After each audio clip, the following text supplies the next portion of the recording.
자, 안녕하십니까.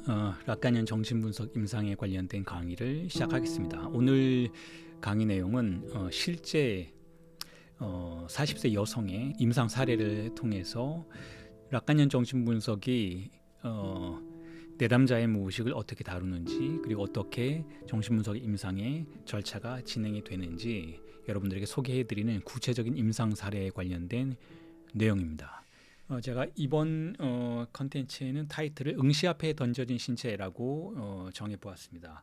내담자의 사례 자체가 응시와 관련된 문제를 통해서 고통받고 또 그것에 얽매여 있는 그런 사례라고 할 수가 있으니까 응시를 중심으로 해서 어떻게 우리의 신체가 우리의 무의식에 영향을 받게 되는지를 함께 살펴보도록 하겠습니다.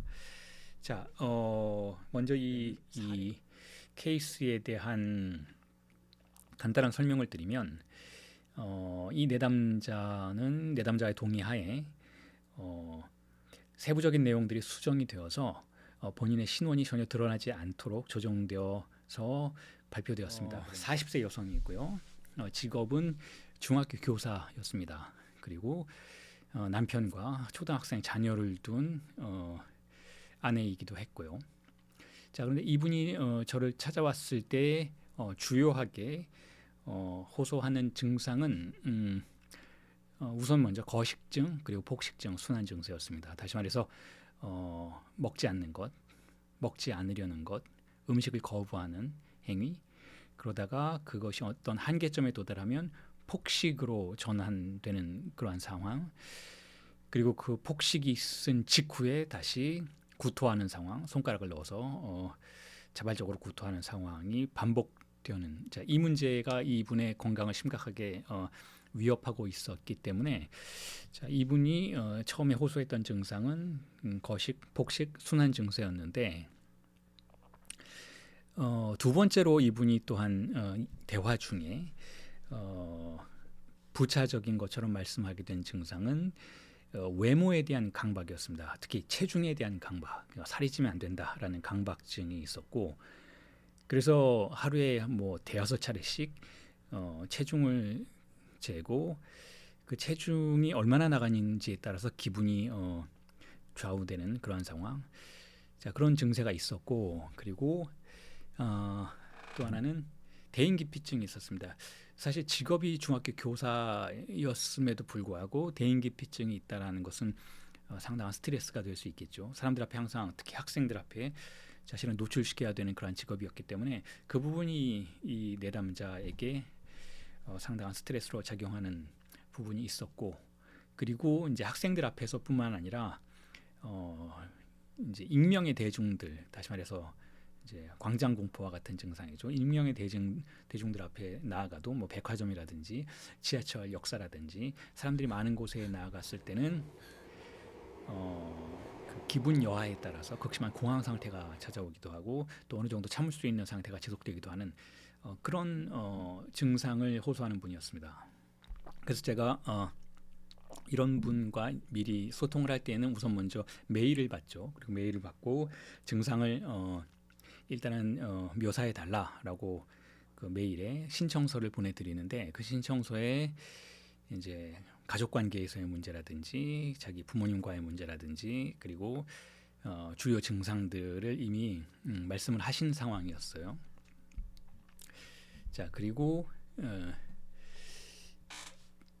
이 상황에서 아주 구체적인 호소가 있었는데, 거기에는 일단 죄책감에 대한 문제가 있었어요. 사실 거식증과 폭식증의 문제인데도 불구하고 죄책감이 상당 부분 이 내담자분을 고통스럽게 만드는 그런 힘을 발휘하고 있었죠. 일단 우리는 이제 그걸 초자라고 부르는데, 자, 뭔지 모를 초자가, 다시 말해서 어떤 마음속의 지배자가 자신에게 비난하고 힐나라는 그런 경험을 하게 되는데, 특히나 폭식증이 지나갔을 때 이런 감정인 거죠. 지고 말았다. 그래, 나는 그런 존재다. 나는 나 자신을 컨트롤할 수 없는 존재다. 자, 그런 스트레스의 감정들이 상당히 심각하게 찾아왔다고 해요.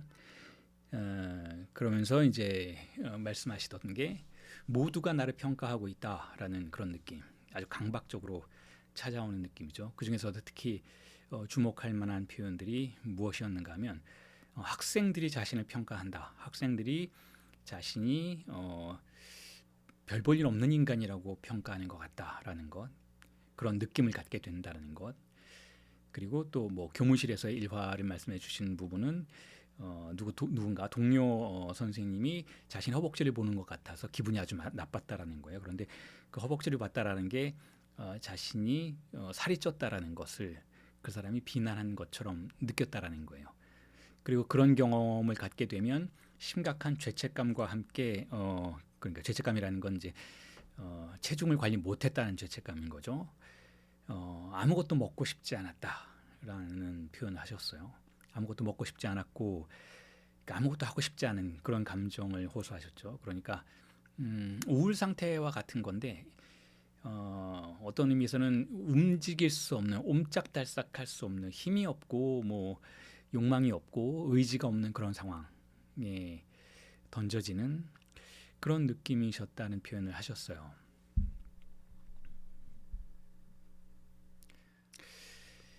자, 그래서 이렇게 메일을 보내서 증상을 말씀해 주시면 제가 먼저 이제 예비 면담의 자리를 갖죠. 예비 면담의 자리는 그분에게도 정신분석이 어떤 과정으로 진행되는지를 설명을 드리고 저 역시 그분이 정신분석에 참여할 수 있는 생각을 가지고 계신지, 다시 말해서 정신분석이라는 게 이렇게 좀 긴 회차를 통해서 천천히 접근해 들어가는 그런 느린 호흡을 수용하실 수 있는지, 그리고 설명을 드리면서 그 설명에 의한 반응도 살펴보면서 같이 정신분석을 시작할 수 있는지에 대한 상의를 하는 그런 자리라고 할 수가 있는데, 예비 면담이라는 것은 그 예비 면담에서 제가 이제 정신분석은 이렇습니다라고 말씀을 드릴 때 이런 설명을 드렸어요. 이제 분석의 과정을 설명드리는 과정에서 우선 먼저 보내주신 신청서를 보고 제가 느낀 점을 말씀을 드리죠. 그래서 굶는다는 것 자체가 정신분석의 관점에서 볼 때에는, 그리고 제 관점에서 볼 때에는 누군가에게 보내는 메시지처럼 보인다. 만약에 우리가 정신분석을 시작한다면 굶는 행위를 통해서 어떠한 메시지를 보내고 또 그 메시지를 수신하는 자가 누구인지에 대해서 그 마음속의 수신자라고 할 수 있죠. 알아보고자 한다. 굶는 행위가 밥을 먹지 않고 음식을 거식하는 행위가 누구에게 보내지는 메시지, 즉 편지인지 살펴보고자 한다. 만약에 그 편지가 지금 돌아다니면서 당신의 삶을 고통스럽게 한다면 그 편지는 누구에 의해서 쓰여지는 편지였고 또 누구에게 보내지는 편지였는지를 살펴보자. 그런 말씀을 드려요. 그리고 이제 신청서를 보면서 판단한 내용 중에서 제가 느꼈던 것은 타인의 응시에 반응하는, 특히 과도하게 반응하는 증상이라고 할 수가 있었는데 궁극적으로 뭐 그분은 교사셨으니까 학생들이 자신을 바라보는 그 응시, 혹은 동료 교사가 자신을 바라보고 살피는 그 응시, 배후에 누가 있는지를 살펴보자. 왜냐하면 결국 그 무의식에 그 정도로 스트레스를 줄 수 있는, 리비도를 투여할 수 있는 정도의 응시라면 지금 내담자분 앞에 있는 그 사람들의 응시, 배후의 다른 응시가 원인이 되는 것 같다라는 말씀을 드려요. 그렇게 느꼈기 때문에, 그래서 과연 타인의 응시가 고통스럽다면 그 타인은 누구인가? 그 타인은 정신분석이 판단하기에는 당신의 어린 시절에 당신의 삶을 구성하고 삶에 영향을 주었던 타자라고 할 수 있을 텐데 그 타자가 누구인지를 살펴보고자 한다. 자, 그걸 찾아보려고 한다. 그런 말씀을 드리고, 그리고 그 시선에 담겨 있는 의미가 무엇인지를 찾아보자라고 말씀을 드려요. 다시 말해서 누구의 말인가? 그 시선은 단지 응시뿐만 아니라 누군가의 말, 문자에 개입된 응시라고 느껴지기 때문에 그 시선은 또한 누구의 말인지, 누구로부터 온 응시의 의미인지를 살펴보고자 한다.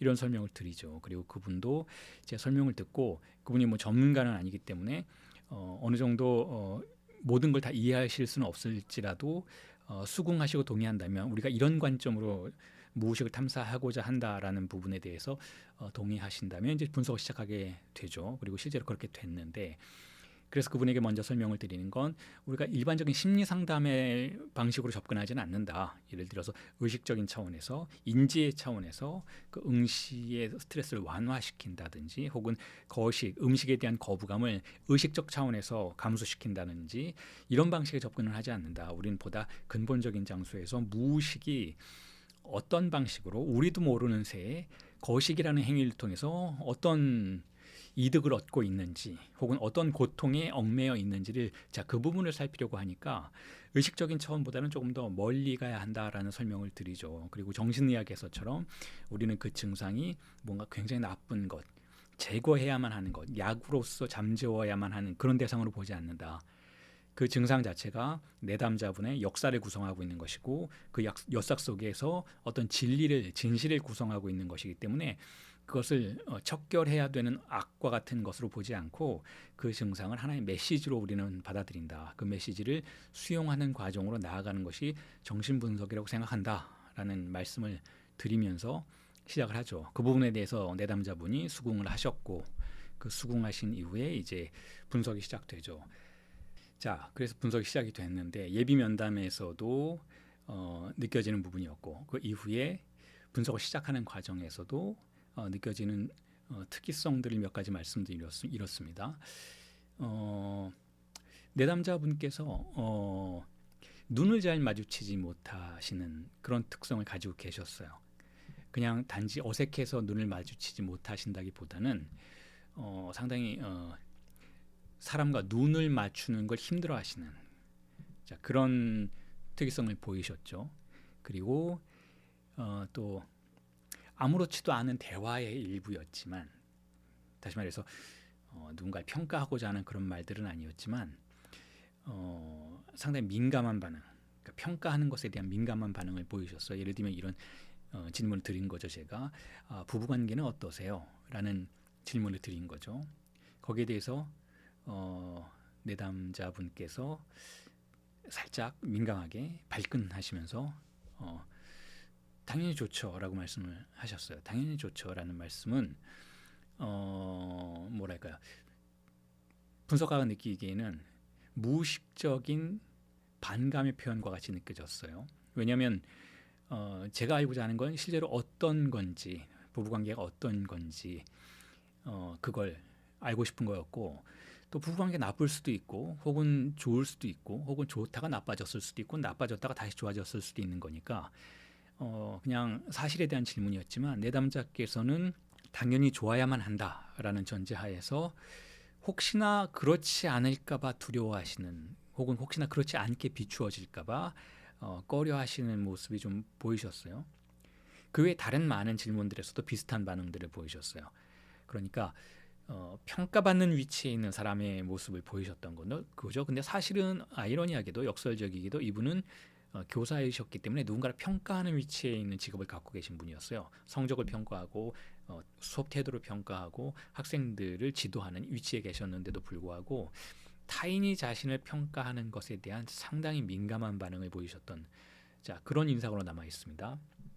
자, 그래서 분석이 진행이 되었고 초기 분석, 그러니까 첫 번째 시작으로부터 한 3개월 정도 지났을 때, 3개월 차까지 지났을 때 보통 이 시기는 일종의 해빙기와 같은 시기인 거죠. 다시 말해서 분석가와 내담자 사이에 전혀 낯선 두 사람 사이에 껄끄러움 혹은 낯섦 혹은 저 사람이 날 평가하지 않을까 혹은 저 사람이 나를 비난하면 어떻게 하나 혹은 내가 모든 걸 말할 수 있을까와 같은 이런 꺼려지는 감정들이 조금씩 사라지는 그 과정이라고 할 수가 있는데, 그 과정 속에서 제가 사실 충분히 초기에 설명을 드렸음에도 불구하고 다시 말해서 거식증이라는 거, 이거는 무의식의 어떤 메시지이고 무의식이 무언가 구조 속에서 자신을 표현하는 방식이니까 이게 무엇인지 알아보자라는 질문을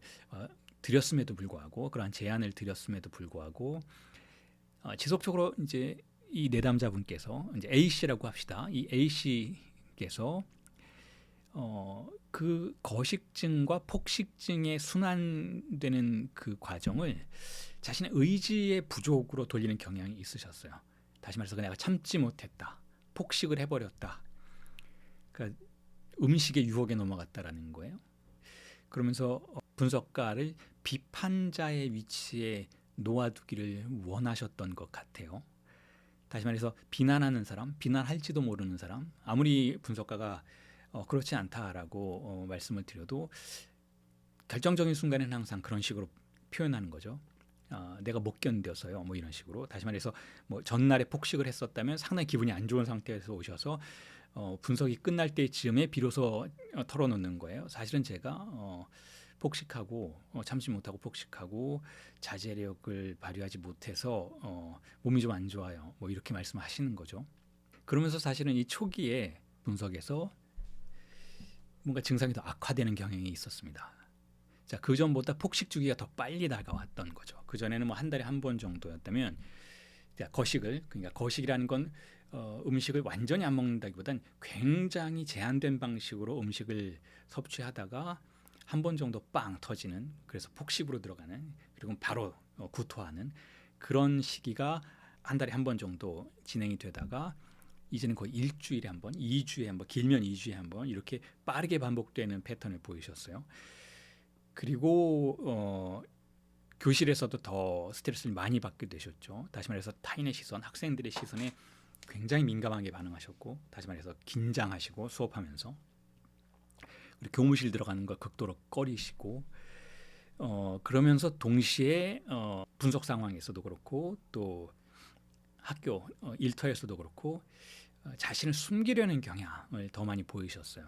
분석 상황에서는 좀 움츠러드시는 모습을 보인다든지, 혹은 학교에서는 빨리 퇴근한다든지, 아니면 화장실에 가 계신다든지, 그러니까 자신을 타인의 시선으로부터 자꾸 감추려는 경향이 더 심해지신 거죠. 그러니까 이게 분석 초기 첫 번째 달에서 세 번째 달까지의 패턴을 보이셨던 부분이고, 그리고 여기서 말에 대한 표현도 그 말투도 훨씬 더 자기를 비난하는 듯한 표현, 제가 지금 이상하게 말했나요? 제가 지금 말한 게 맞나요? 이런 표현들, 제가 잘 표현했나요? 계속해서, 그러니까 일상적인 표현을 쓰자면 좀 눈치를 보는 표현들, 사실 본인이 본인의 상담을 위해서 와 계신 것인데 분석가의 동의를 구하고 분석가에게 자기가 잘 말하고 있는지 계속해서 확인하려 하는 경향을 보이셨죠. 그리고는 이제 어린 시절에 대한 질문들이 오가고 어린 시절에 어떤 일들이 벌어졌었는지를 털어놓게 되시는데, 보통 이런 어린 시절을 가지고 계셨더라고요. 유년기에 어머니의 말들이 계속 남아 있는데, 그 어머니의 표현들이 이런 거였어요.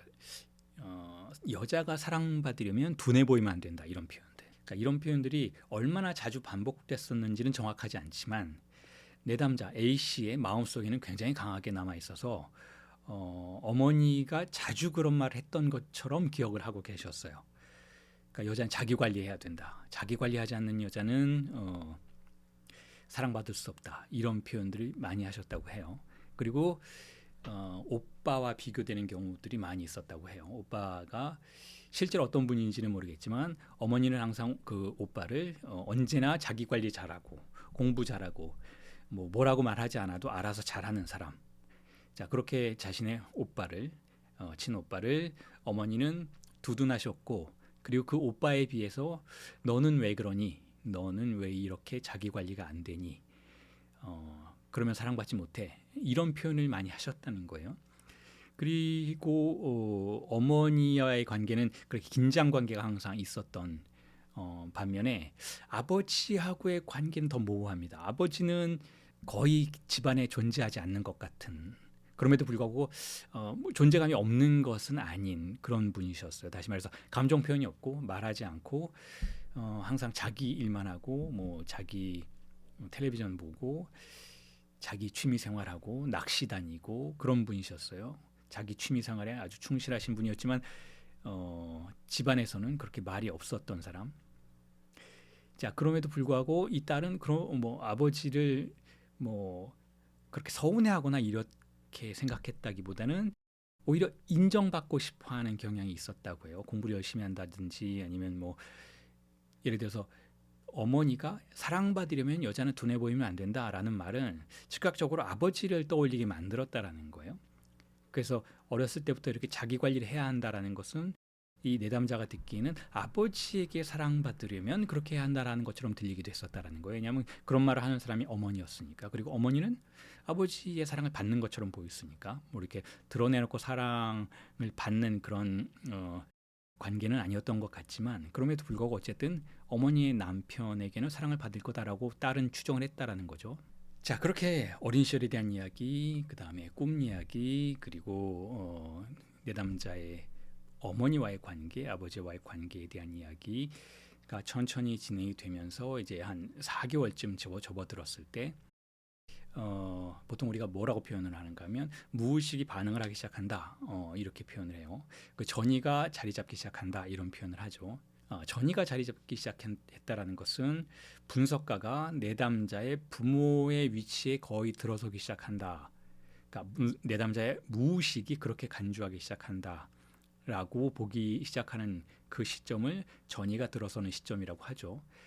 자, 그리고는 이제 무의식이 반응하기 시작해요. 다시 말해서 꿈이 특히 무의식이 반응한다라는 걸 우리가 어떻게 할 수 있는가 하면 꿈의 변화가 도래하는 시기라고 할 수 있는 거죠. 이전에는 꾸지 않던 그런 꿈을 꾸기 시작한다라는 거. 대표적인 게 분석가가 꿈에 나온다든지 아니면 분석 상황에서 말해줬던 내용이 꿈에 영향을 준다든지, 자, 그런 과정들이 시작이 됩니다. 그래서 이걸 이제 무의식이 반응하는 그런 시기라고 우리가 흔히 부르는데, 자, 그 과정 속에서 내담자의 무의식을 구성하고 있는 어린 시절의 장면들이 뭔가 탈을 쓰고 등장을 하죠. 탈을 쓰고 등장한다는 건 대체되어서 등장한다는 것인데, 그럼에도 불구하고 명백하게 분석가의 입장에서는 구분할 수 있는 내담자의 어린 시절의 환상들이 등장하기 시작합니다. 어머니와의 관계, 아버지와의 관계, 이런 것들. 그리고 점점 해빙기를 거치면서 분석가에게 조금 더 자유롭게 말을 하기 시작하고, 단지 의식적으로 자유롭게 말을 하기 시작하는 것을 넘어서 무의식이 점점 더 자신을 표현하기 시작하는 그런 과정이 시작이 돼요. 그래서 내담자의 언어가 조금씩 구체화된다라는 표현을 쓰죠. 다시 말해서 자신의 증상에 대해서 과거에는 거식증 그리고 폭식증 이 과정을 그렇게 디테일하게 묘사하지는 못하셨어요. 왜냐하면 다 감정의 덩어리였으니까. 내가 긴장 관계 속에서 음식을 거부하는 이 상태, 먹지 않는 것을 견디는 이 상태가 정확하게 어떤 상황인지를 말로 표현하는 것은 좀 어려움을 겪었어요. 왜냐하면 감정이 팽배해 있는 상태였고 상징화가 일어나지 않는 상태, 상징기에 저항하는 상태, 그 긴장 관계였으니까 그 긴장 상태에서는 언어가 많지 않았지만 조금씩 언어가 구체화되기 시작합니다. 다시 말해서 폭식을 한다는 게 어떤 것인지 혹은 거식을 한다는 게 어떤 느낌인지를 단어를 사용하면서 그 디테일들을 묘사할 수 있게 되는 것이죠. 그리고 또 한 가지 중요한 점은 내담자가 분석가의 욕망에 대해서 궁금해하기 시작해요.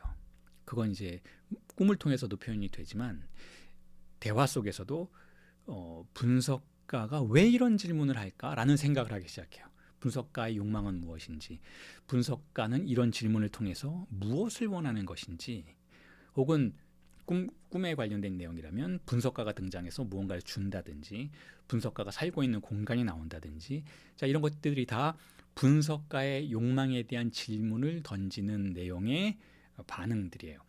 자, 그런데 이런 게 왜 나오는가 하면 이게 바로 어린 시절에 내담자가 자신의 부모, 어머니, 아버지의 욕망을 배우는 과정에서 던졌던 질문들이기 때문에 중요한 거예요. 어머니는 나한테 여자는 사랑받기 위해서는 관리해야 돼 라는 말을 함으로써 무엇을 원했던 것일까? 그게 물음표거든요, 사실은. 물론 의식적으로 우리가 이해할 수 있어요. 아, 그래? 뭐 여자가 날씬하면 남자들한테 사랑받는다라는 건가? 근데 엄마가 왜 나한테 그런 얘기를 하지? 엄마는 왜 나에게 그런 얘기를 할까? 혹시 그랬었기 때문에 아빠가 엄마를 사랑했던 것일까? 혹은 아빠에게 사랑받기 위해서는 그래야 한다는 것일까? 물음표들이 떠다니는 그 공간이 바로 어린 시절의 무의식의 공간이거든요. 자, 그런 질문들이 지금 분석 상황이라는 매개를 통해서 다시 한번 반복되는 거예요. 물론 그건 이제 지금의 상대는 분석가이지만 사실 그게 분석가에게 던져진다라는 게 중요한 것이 아니고 그런 구조가 다시 한번 등장한다라는 것이 중요한 거죠. 다시 말해서 어린 시절의 무의식이 활성화된다라는 게 중요한 것이죠.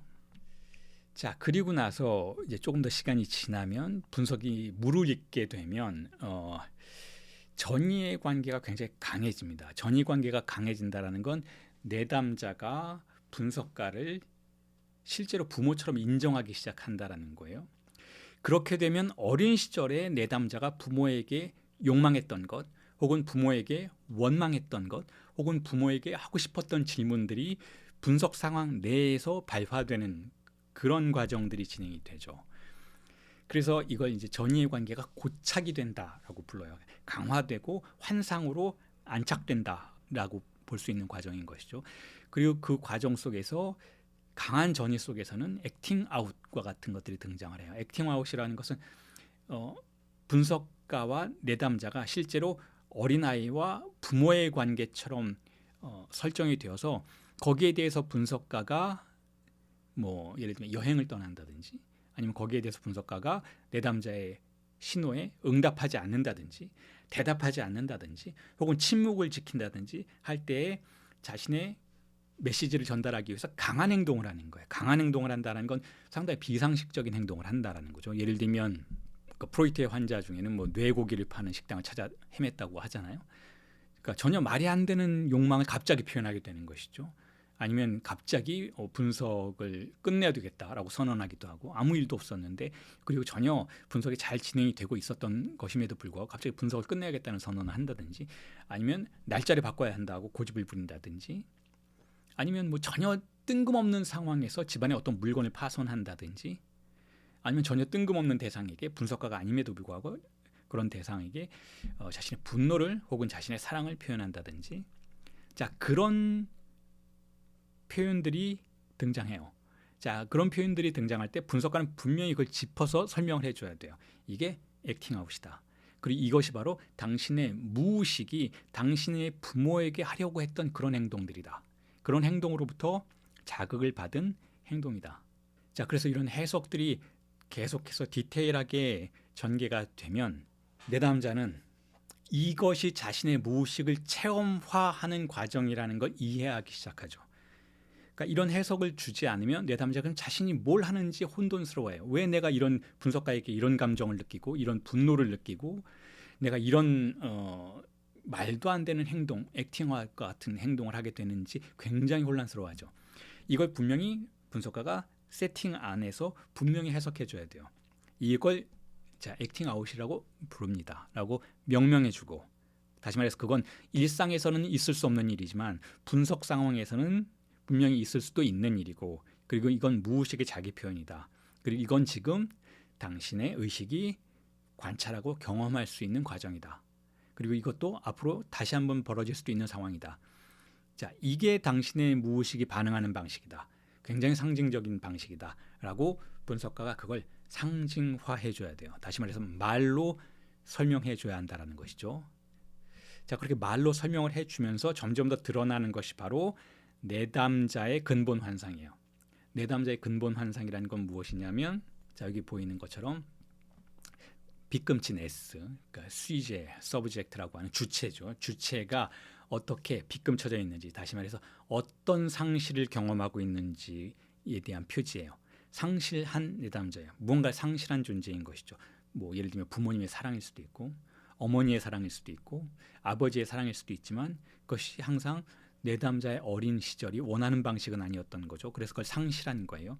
물론 정신분석에서는 보다 근본적으로 모든 사람은 자신의 어머니와 밀착 관계를 포기하게 됨으로써 그리고 상징적인 사회적인 법을 받아들임으로써 상실을 경험한다. 즉 언어를 사용함으로써 상실을 경험한다. 이렇게 이야기를 하죠.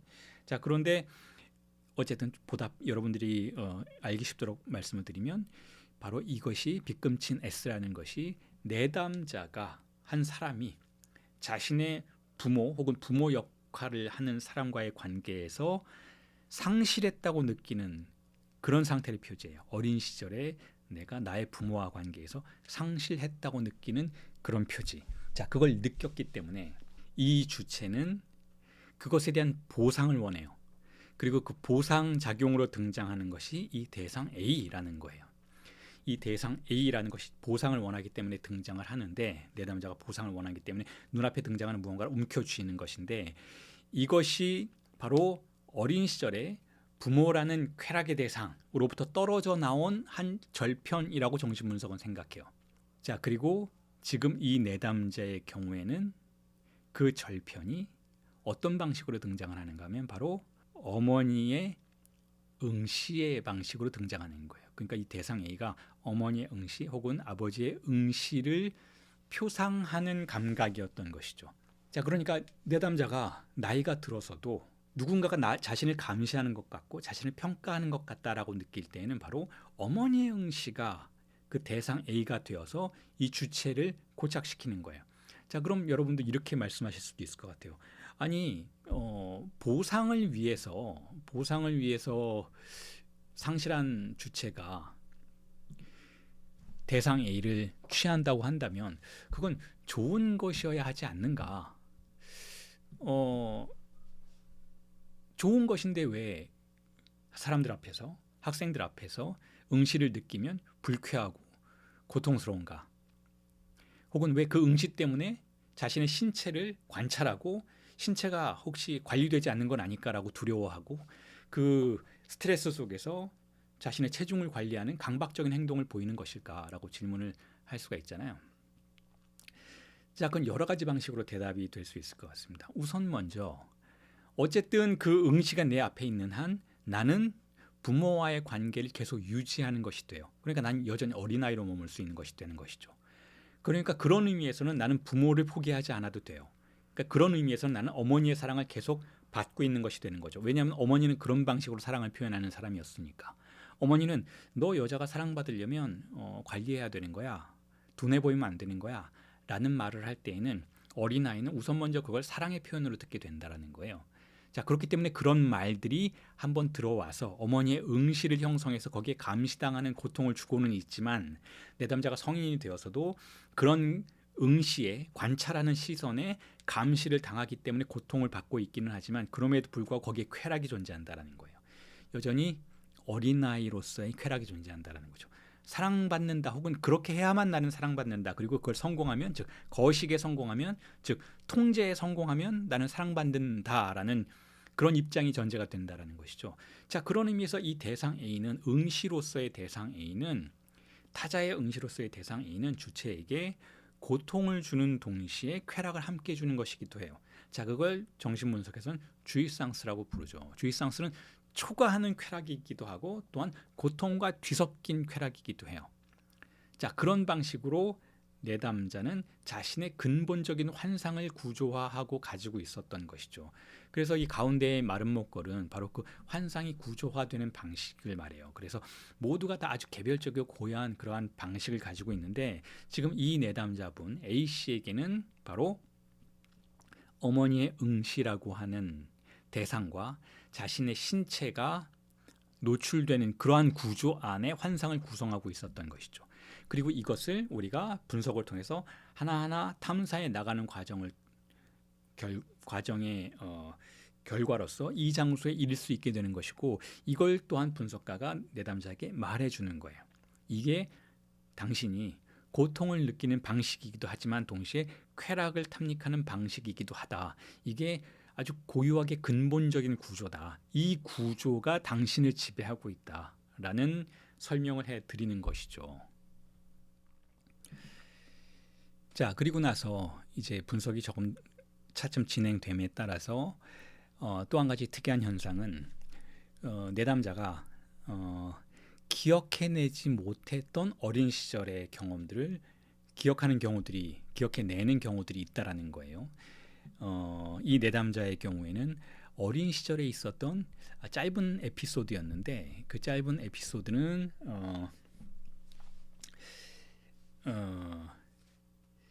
일종의 어떻게 보면 성추행과 같은 에피소드였어요. 그런데 내담자가 기억을 하지 못했었던 것이죠.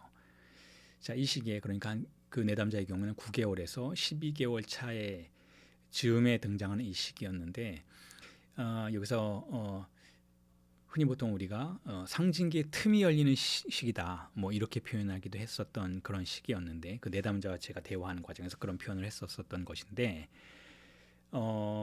자, 이 즈음에서는 우리가 근본 환상이 무엇인지에 대해서 이해했고 그게 어떤 방식으로 자리하고 있는지를 이해했고 또 그걸 지속적으로 사실은 내담자가 꿈을 가지고 오고 혹은 일상생활에서의 어떤 증상적인 사건들을 가지고 와서 설명을 할 때 이야기를 해줄 때 내담자가 그것을 해석해서 타고 들어가는 경로가 매번 동일한 장소에 도달한다라는 것을 계속 경험해 왔던 그런 시기였던 것이죠. 그 동일한 장소라는 게 바로 근본 환상의 장소였던 것이고 어떻게 내담자가 응시에 민감하게 반응하는 구조를 가지게 되었었는지에 대한 자, 그런 이야기를 하는 과정이었는데 여기에 뭔가가 하나 더 힘을 더하는 그 증상에 대한 해석에 대한 타당성에 힘을 더하는 기억을 떠올렸는데 어떻게 보면 그게 왜 이제까지 그렇게 억압되었었는지 또한 설명이 가능한 그런 에피소드였는데 내담자가 이런 얘기를 해요. 자기가 어렸을 때 수영장에 실외 수영장에 갔었는데 자기가 거기서 그게 한 초등학교 4, 5학년쯤 되었던 시기였는데 누군가가 자신을 계속해서 바라보는 듯한 느낌을 가졌다라는 거예요. 그리고 실제로 한 중년 남자가 자신을 관찰하고 뚫어지게 바라보는 그런 경험을 했었는데 뭐 그 경험 이후에는 뭐 또 다른 어떤 사건이 있지는 않았었지만 그때 굉장히 불쾌했다는 건 지금에 와서 설명하기에는 성적으로 굉장히 불쾌했었다라는 거예요. 불쾌했고 그 응시가 자신을 굉장히 위협하는 느낌이었다라는 것. 그리고 그걸 이제야 다시 생각해내었던 것이 그것 또한 신기한 일이라는 것. 이렇게 표현을 하셨어요. 다시 말해서 그 기억은 그 경험이 있었던 그 10세에서 11세 즈음의 나이에 한번 경험이 되고 완전히 사라진 것이 아니고 그 이후에도 자주 등장했던 기억이라는 거예요. 아주 불쾌한 것으로서 기억을 했다는 것. 특히 비슷한 상황이 되면 다시 말해서 그런 뭐 수영장에 간다든지 아니면 사람이 여럿 있는 데에 가게 되면 그 응시의 불쾌함이 다시 떠올랐었다라는 거예요. 자, 그런데 분석을 시작하고 나서는 그 기억이 없었다라는 거죠. 당연히 그 기억이 떠올랐다면 분석가에게 그 이야기를 했었을 텐데 그 기억이 없었다라는 거예요. 생각나지 않았었다라는 거죠. 그러다가 이제 9개월에서 12개월 차 즈음에 그 기억이 떠올랐어요. 그래서 그걸 분석가에게 이야기했던 거죠. 그래서 분석가는 저는 이렇게 해석을 해드렸어요.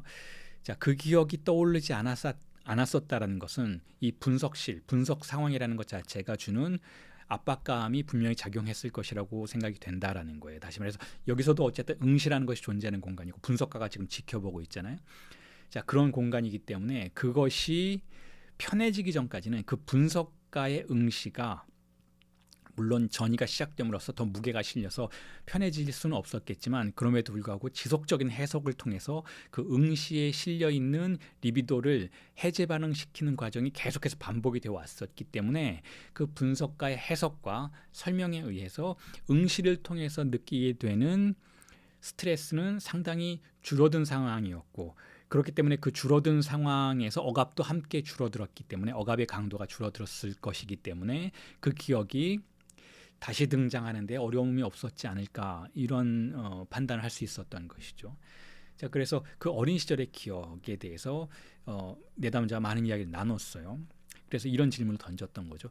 그게 지금 우리가 경험하고 있는 내담자께서 경험하고 있는 응시에 대한 스트레스, 응시에 대한 과도한 반응의 최초 원인이었을까?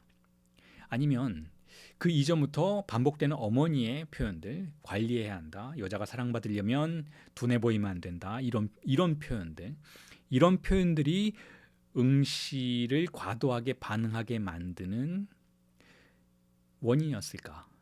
자, 그 질문에 대해서 많은 이야기를 나눴었는데 거기에 대해서는 명확한 답을 찾을 수는 없어요. 왜냐하면 이미 어머니가 여자는 둔해 보이면 안 돼라는 그 표현 속에는 여자는 자기 관리하고 살찌면 안 돼라는 암시가 분명히 담겨 있었기 때문에 그것이 어머니를 바라보는 아이의 입장에서 어머니가 나를 어떻게 평가할까, 어머니의 응시가 나를 어떻게 판단할까에 대한 스트레스를 분명히 가져다 줄 수 있었던 상황이라는 거예요.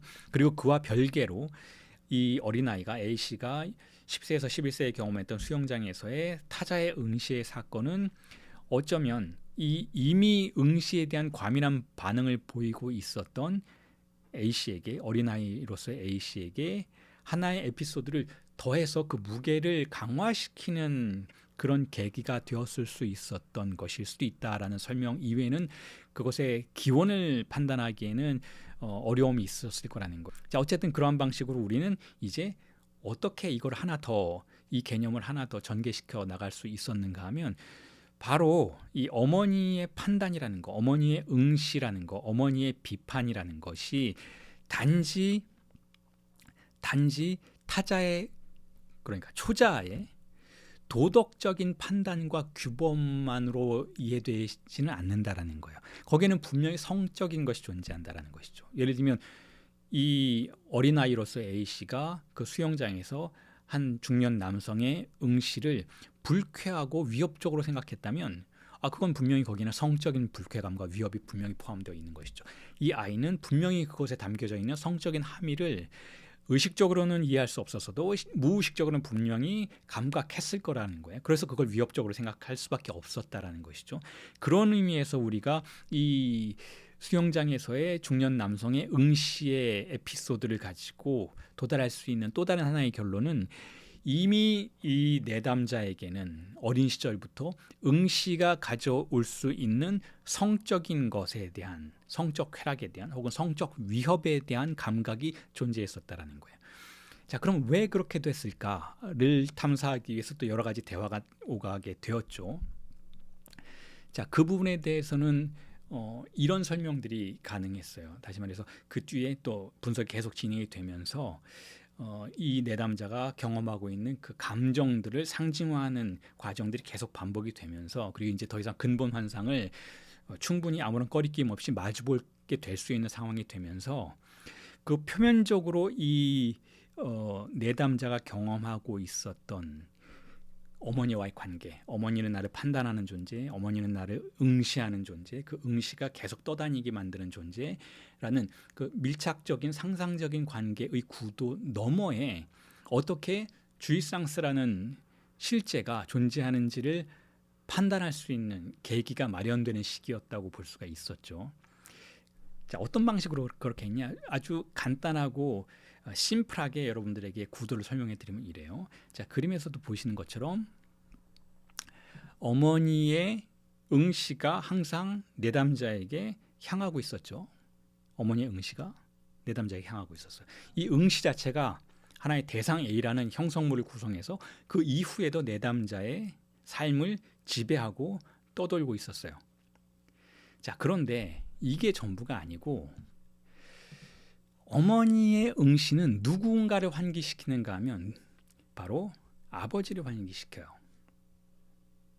다시 말해서 어머니는 항상 아버지를 바라보는 사람이었어요. 그런데 흥미롭게도 어머니는 아버지에 대해서는 판단하거나 비판하지는 않았었다라는 거예요. 오히려 아버지가 하면 그렇게 했지. 자, 내담자에게는 어머니의 응시는 단지 어머니의 응시, 나를 바라보는 응시만을 환기시키는 대상이 아니고 어머니의 응시는 또한 아버지라는 존재를 환기시켜요. 그래서 조금 전에 말씀드렸던 것처럼 어머니의 응시는 내담자가 어머니와 자신을 동일시하는 과정 속에서 내담자가 아버지를 바라보는 응시가 될 수도 있는 거예요. 조금 전에 말씀드렸잖아요. 여자가 사랑받으려면 둔해 보이면 안 돼 라는 표현을 했었다고. 어머니가 그렇게 말했다라는 건 그 여자라는 범위 안에 어머니 자신도 포함이 되는 거예요. 그러면 내담자는, 아이로서의 내담자는 이렇게 생각할 수 있었겠죠. 그럼 어머니는 둔해 보이지 않나? 어머니는 둔해 보이지 않네. 그럼 어머니는 누구의 사랑을 받지? 어머니는 아버지의 사랑을 받는 거예요. 우리가 흔히 정신분석의 구도 안에서 오이디푸스 컴플렉스를 이야기할 때 여성의 경우에는 어머니와 경쟁한다, 아버지를 놓고 어머니와 경쟁한다 이런 얘기를 하잖아요. 그러니까 어머니가 여자가 사랑받으려면 둔해 보이면 안 돼라는 표현을 했을 때에는 너는 둔해 보일 수 있어도 딸은 너는 내담자는 둔해 보일 수 있어도 나는 그렇지 않아. 그래서 나는 아버지를 갖는 거야. 라는 구도를 느끼게 될 수 있었다라는 것이죠. 자, 그래서 결국 내담자는 아버지를 욕망할 수 있는 길과 방식을 어머니로부터 배우는 거예요. 그리고 어머니의 응시는 다시 위치를 바꾸어서 아버지의 응시가 되죠. 왜냐하면 아버지는 내담자를 응시하지 않는 사람이었잖아요. 집안에서 자기 감정을 표현하지 않는 사람, 자기 말을 하지 않는 사람, 항상 주말이 되면 자기 취미 활동하러 나가는 사람, 평일에는 일하기 때문에 바쁜 사람, 그래서 부재하는 존재였지만 그럼에도 불구하고 어머니의 욕망의 대상으로 자리 잡고 있었던 것은 분명하다라는 거예요. 그렇기 때문에 어머니가 자신을 바라보면서 했던 말은 결국 아버지를 갖기 위해서는 어떻게 해야 되는지에 대한 우회적인 표현이었던 것이죠. 그리고 내담자의 위치에서는 그런 의미에서 응시는 또한 아버지의 응시를 의미하기도 했었다라는 거예요. 왜냐하면 결국 사랑받기 위해서 자신을 감시하는 것은 그런 응시가 존재한다면 결국 그 응시는 아버지의 응시가 될 수도 있다는 거예요. 부모의 위치에서 아버지와 어머니가 자리를 바꿀 수도 있다는 거죠. 왜냐하면 아버지가 그렇게 말할 수도 있는 거예요. 물론 무의식적인 구조 안에서 나의 사랑을 받으려면 관리를 잘해야 돼. 방식으로 너의 엄마를 봐. 너의 엄마는 관리를 잘하잖아. 살이 안 쪘잖아. 그러니까 나의 사랑을 받는 거야. 그러니까 나의 사랑을 받으려면 너도 둔해 보이면 안 돼. 그런 의미에서 응시는 또한 성애적인 뉘앙스를 포함하게 되는 것이죠. 어머니 응시는 성애적인 것이라고까지 볼 수는 없었어요. 물론 대상 A로서 부분 충동의 대상으로서 응시가 작동할 수는 있었지만 노골적인 성애적 응시를 포함하고 있지는 않는다라고 생각할 수도 있는 것이잖아요. 자, 그럼에도 불구하고 그 응시 안에 성애적인 것이 있을 수 있다라고 우리가 그 수영장에서의 에피소드를 가지고 접근해 본 이론인 것이잖아요. 자, 그러니까 그 응시 안에는 단지 어머니의 응시만 포함되어 있는 것이 아니고 아버지의 응시도 포함되어 있는 거예요. 그가 나를 어떻게 보고 있을까? 말을 하지 않으니까 그 응시의 의미를 알 수가 없죠. 차라리 어머니의 응시는 말하는 응시였어요. 메시지의 응시였죠. 자, 어머니의 응시는 하나의 편지였어요. 문자가 담겨 있는 편지였어요.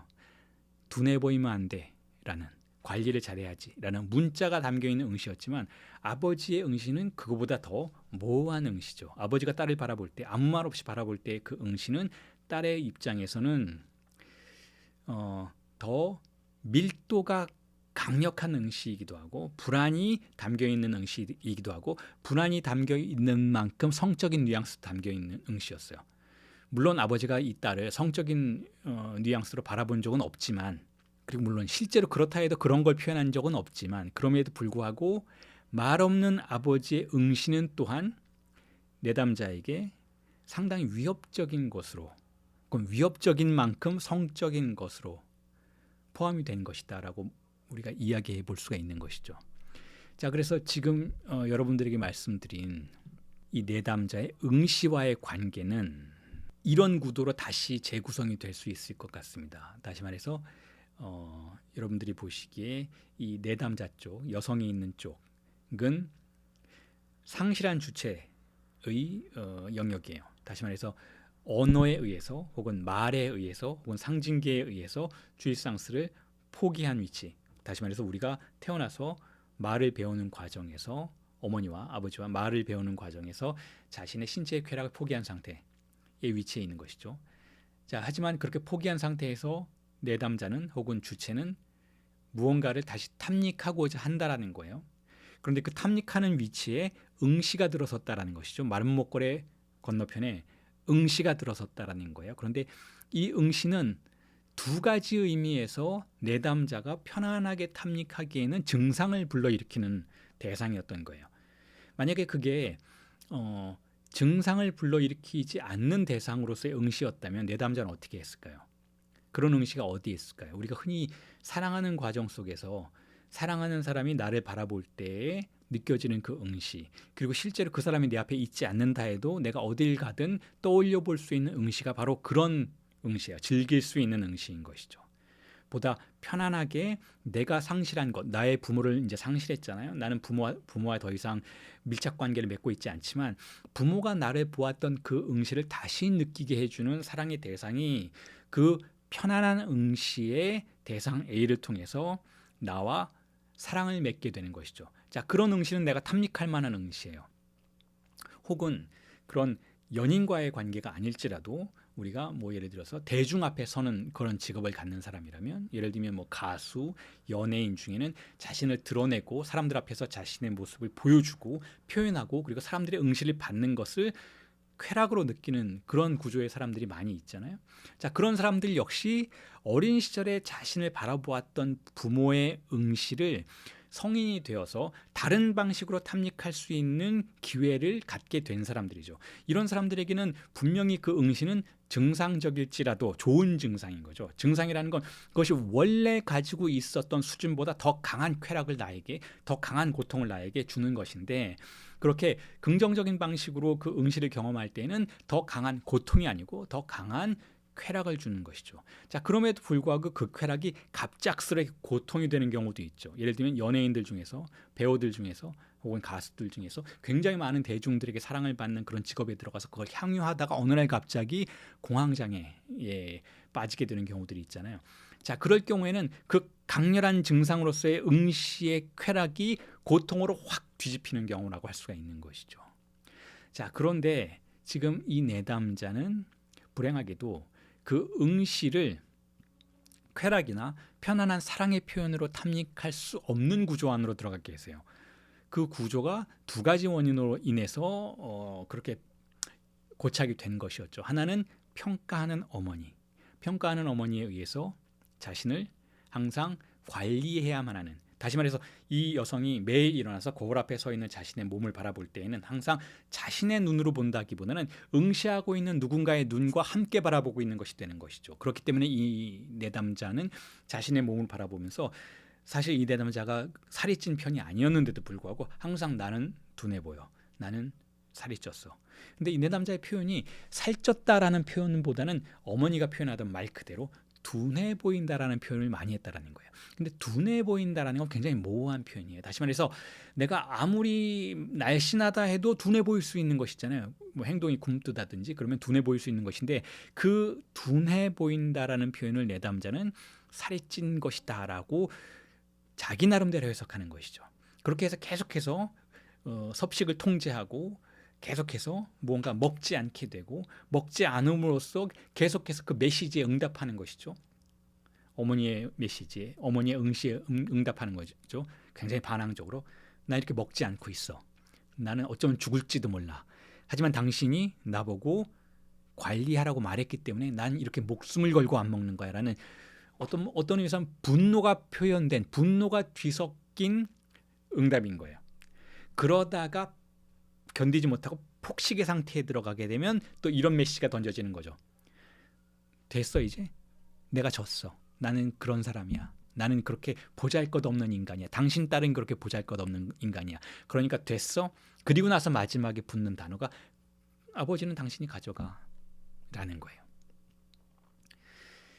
자, 그 어머니의 응시가 일단 첫 번째 작용으로 이 내담자의 무의식을 지배하는 환상을 구조화하고 있었고, 그 두 번째로는 아버지의 응시였어요. 아버지의 응시는 모호한 응시예요. 그리고 그 응시는 굉장히 불안한 응시인 것이죠. 그리고 그 응시는 내담자가 타인들 앞에 섰을 때 타인이 자신의 속살을 훔쳐본다든지 허벅지를 본다든지 타인이 자신을 관찰하고 있을 때 불현듯 느껴지는 역겨움이었던 것이죠. 역겨움은 성적 쾌락의 어두운 면이죠. 동전의 양면인 것처럼 여러분 생각해 보세요. 어떤 자기가 용인할 수 있고 받아들일 수 있는 상황에서 자신이 사랑하거나 혹은 사랑까지는 하지 않는다 해도 호의를 가지고 있는 사람과 성관계를 할 때 우리는 그 쾌락을 분명히 긍정적인 것이라고 볼 수가 있어요. 그런데 맥락만 조금 바뀌면 그 똑같은 성적인 행동이 굉장한 역겨움과 폭력으로 느껴질 수가 있는 것이, 똑같은 행동이 어떤 맥락에서 어떤 사람과 경험되느냐에 따라서 굉장한 공포와 역겨움으로 느껴질 수 있는 것이잖아요. 바로 아버지의 응시가 그런 거예요. 아버지의 응시가 긍정적으로 해석이 되었었다면 이 여성은 나중에 자신의 배우자를 만나서 그 남편의 응시를 통해서 아버지의 따스함을 다시 한번 느낄 수 있었을 거예요. 그런데 이 내담자의 경우에는 자신의 남편과도 눈을 마주치는 것을 불편해했던 사람이에요. 남편이 우선 먼저 자신을 평가할까 봐. 그리고 남편이 무엇을 욕망하는지 알 수 없기 때문에. 자, 그렇기 때문에 그 응시를 불편해하는 그런 증상을 또한 가지고 있었던 것이죠.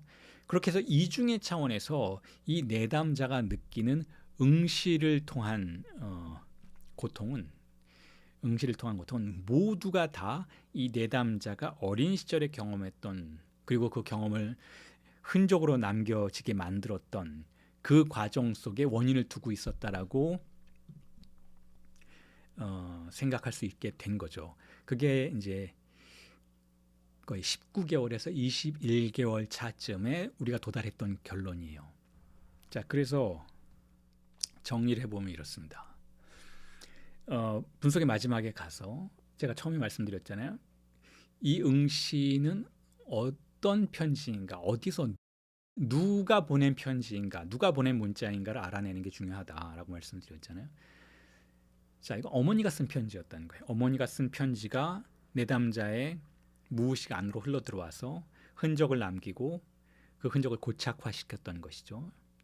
그래서 그 주소지를 알아내는 게 중요하다라고 말씀을 드렸잖아요. 처음에 시작할 때. 그리고 그런 방식으로 내담자가 설명을 드렸다라고 말씀드렸잖아요. 그래서 종국에 가서는 분석의 종결의 지점에 가서는 그 응시가 누구의 응시였는지, 어떤 메시지를 담고 있었는지, 그게 왜 거기에 들어와서 그러한 방식으로 유통되고 있었는지, 편지 하나가 자신의 자리를 바꿈으로써 그 편지를 둘러싼 주변 사람들을 어떻게 휘두르고 있었는지, 포에 잃어버린 편지의 그 우화 그대로 내담자가 어떻게 그 문자에 휘둘리고 있었는지를 밝혀내고 그것에 이름을 붙이고 내담자 스스로 그것을 말하게 하고 그것에 익숙해지도록 하는 이 과정을 일단은 겪었기 때문에 내담자가 이제 더 이상 타인의 응시에 대해서 예전처럼 민감한 반응을 보이지는 않게 됐어요. 그럼에도 불구하고 타인의 응시에 대해서는 여전히 편하지는 않았어요. 자, 그런데 거기에 대해서 내담자가 스스로 이런 해석을 해냈던 거예요. 왜 자신은, 그러니까 처음에 제가 그 내담자가 오셨을 때 질문을 던졌어요. 그렇게 타인의 응시에 대해서 스트레스를 받는 성향을 갖고 계신데 그게 어린 시절부터 그래 왔다라고 말씀을 하셨는데 어째서 교사라는 직업을 갖게 되셨는가라고 질문을 드렸을 때 그때는 그냥 아이들을 가리키는 것, 의미 있는 일을 하는 것, 그리고 안정된 직업을 갖는 것, 자, 이런 게 자신은 마음에 들었다. 그리고 부모님도 그걸 원했던 것, 자, 이런 원인 때문에 자신은 교사라는 직업을 갖게 되었다라고 말씀을 하셨는데 종결의 지점에 가서는 그 설명이 조금 바뀌었어요. 물론 그것도 중요한 원인이 되었지만 이런 표현을 했던 거예요. 자신이 타인의 응시를 받는 걸 힘들어하지만 분명히 좋아하는 부분이 있을 거라고 생각한다라는 거예요. 그러니까 마냥 싫은 것만은 아니라는 거죠. 왜 그럴까요? 주의상스라는 게 그런 것이잖아요. 주의상스가 쾌락의 동전의 양면이라고 말씀드렸죠. 주의상스의 앞면에는 흔히 우리는 고통만 봐요. 저런 응시는 나에게 공황장애를 일으키는데 저런 응시는 나에게 부담감을 주는데 왜냐하면 어린 시절에 어머니의 응시가 떠오르기 때문에 어머니 말고도 어린 시절에 아버지의 그 모호한 응시가 떠오르기 때문에 딸로서의 불안감을 계속 자극하는데 라고 말하지만 그 동전의 뒷면도 존재한다는 거죠. 왜냐하면 주의상스는 또한 이 내담자가 어린아이였던 시절에 상실했던 것을 보상해주는 기능 또한 포함하고 있기 때문에 그 동전의 뒷면은 바로 쾌락이었던 거예요. 왜냐하면 어머니가 자신을 바라보고 자신을 판단하고 자신을 규정하려고는 하지만 그럼에도 불구하고 어머니는 그 순간만큼은 오빠가 아닌 자신을 바라보고 있는 것이잖아요. 그러니까 그 순간만큼은 어머니는 자신의 것이었던 것이죠. 아버지도 마찬가지예요. 모호한 시선이었지만 어쨌든 아버지가 자신을 외면하는 것보다는 그게 낫다라고 생각했었던 것이니까. 자, 그렇기 때문에 내담자가 응시라는 구조와 마주하는 관계 안에서는 단지 단순한 고통만은 있었던 건 아니라는 거예요. 그리고 그렇기 때문에 내담자가 A씨가 교사라는 직업을 선택하는 과정 속에는 분명히 거기에는 타인 앞에 자신을 드러내는 과정에 대한 환상도 함께 포함되어 있었다라는 것이죠. 그것도 괜찮은 거야라는 환상이 분명히 포함되어 있었다라는 거예요. 자, 그리고 이후에는 그렇게 여러 가지 해석과 자기 스스로의 상징화가 진행되는 과정 속에서 그 해석이 조금씩 변화하기 시작해요. 근데 그 해석의 변화는 분석가에 의한 것이기보다는 내담자에 의한 것이 더 많은 부분을 차지하기 시작하죠. 다시 말해서 내담자가 말을 할 때 분석가가 자극하는 거죠. 해석해 보시라, 연상해 보시라 해서 과거에 분석가가 했던 해석에 대한 변주가 될 수도 있지만 또한 변화가 될 수 있는 이야기를 내담자 스스로 할 수 있도록 만들어 주어서 자신의 역사를 스스로 다시 한번 쓰도록 권장하는 과정들이 계속 반복이 되는 것이죠. 그리고 또한 아주 중요한 부분에 있어서 분석과 내담자의 관계를 분석가가 해석해주고 아까 액팅아웃 말씀을 드렸잖아요. 내담자가 또한 그걸 다시 해석하도록 만드는 거예요. 다시 말해서 내담자가 자기 스스로 제가 분석가 선생님을 과거에는 이렇게 생각했는데 지금 이렇게 생각하게 됐네요. 그리고 그 부분은 분명히 자신이 어렸을 때 아버지를 생각하던 부분과 유사한 부분이 있었는데 그런데 거기에 또한 아버지를 생각하면서 희망했던 부분도 포함이 되었고 그러다가 그것이 결국 내 아버지가 아닌데 내가 왜 그렇게 생각하고 있나라는 비판적인 과정으로까지 들어가서 결국 분석가와 내담자 사이에 걸려있던 전이의 긴장감이 차츰 줄어드는 것을 경험하게 되고 그 경험 속에서 내담자가 스스로 자신이 타인과 관계를 맺을 때 특히 아버지와 같은 사람과 관계를 맺을 때 경험하게 되는 긴장감을 더 이상 예전처럼 느끼지 않는 그런 결과에 또한 도달하게 되는 것이죠. 자, 이 모든 과정이 제가 오늘 여러분들에게 소개해드리고 싶었던 어느 거식증 환자의 A씨라는 거식증 환자의 사례였어요. 이렇게 짧게 말씀드리면 여러분들이 정신분석이 굉장히 간단하고 또한 선명하구나 이렇게 생각하실 수도 있겠지만 이런 과정들을 겪게 되는 모든 절차 안에서는 상당히 모호한 부분도 있었고 또 여전히 모호한 채로 남겨지는 부분이 있습니다.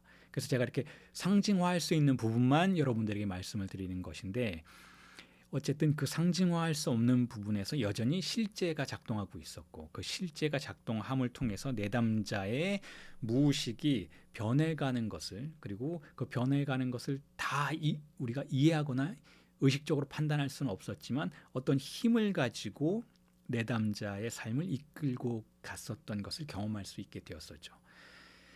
자, 그래서 오늘 여러분들에게 말씀드릴 내용은 여기까지인데 정신분석에 대해서 제가 강의를 해오면서 상당히 이론적인 차원 그리고 굉장히 복잡한 내용들을 특히 락강의 세미나 강의 수업이라는 절차를 통해서 전달해 드리는 그런 과정들이 주를 이루었었는데 앞으로는 이렇게 구체적인 사례를 그럼에도 불구하고 내담자의 신원을 보호하기 위해서 상당한 변화를 상당한 조작을 거친 내용들을 여러분들께 소개해 드리면서 구체적으로 정신분석이 무엇인지 이해할 수 있는 기회를 마련해 보도록 하겠습니다. 그렇게 함으로써 21세기에 앞으로의 우리의 미래 21세기에 우리의 욕망이 혹은 우리의 무의식이 맞닥뜨리게 될 사건들 인공지능의 쓰나미와 사회적인 변화들에 우리가 어떻게 우리의 욕망을 다룰 수 있는 가능성이 존재할지에 대한 이야기를 펼쳐나가 보도록 하겠습니다. 자, 오늘 여기까지 하겠습니다. 수고하셨습니다.